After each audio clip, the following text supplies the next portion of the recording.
விழுமிய வீரம் பெற்ற வன்னிய இனத்துக்கென்று தனிச்சிறப்பு கொண்ட வரலாறு மட்டுமல்ல, ஒரு புராணமே கூட உண்டு.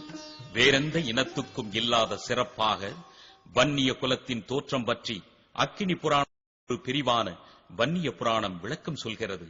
புராண காலத்தில் அசுர பெண்ணான அஜமுகி துர்வாச முனிவரோடு கலந்து வாதாவி என்ற மகனை பெற்றாள். கடுமையான தவமிருந்து சிவபெருமானிடம் அளப்பரிய பல வரங்களை பெற்றுக்கொண்ட வாதாவி அந்த ஆணவத்தால் தேவ முனிவர்களை வாட்டி வதைக்கத் தொடங்கினார். எவராலும் அழிக்க முடியாத வரம் பெற்றிருந்த அவனிடமிருந்து தங்களை காப்பாற்ற தேவ முனிவர்கள் சிவபெருமானிடம் சென்று முறையிட்டார்கள். சிவபெருமான் வடக்கே தவமிருந்த சம்பு மாமுனிவர் என்ற ரிஷியை அழைத்து யாகம் தொடங்குமாறு பணித்தார். அவ்விதமே சம்பு மகரிஷியும் வன்னிமரக் கிளைகளை கொண்டு தீமூட்டி யாகத்தை தொடங்கினார். சிவபெருமான் தன் நெற்றிக் கண்ணிலிருந்து வடிந்த நீரை ஆவுதி நீராய் தர அவ்வேள்வி தீயிலிருந்து குதிரையோடு ஒரு மாவீரன் தோன்றினான்.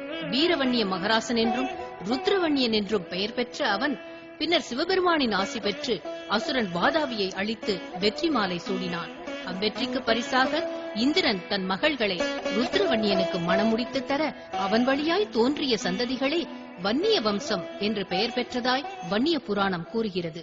ருத்ரவன்னியனுக்கு தமிழகத்தில் பல இடங்களில் கோவில் கட்டப்பட்டிருப்பதோடு இன்றளவும் வன்னியர் தோற்றமும் வாதாவி சம்ஹாரமும் திருவிழாவாக கொண்டாடப்பட்டும் நாடகமாக நடத்தப்பட்டும் வருகிறது.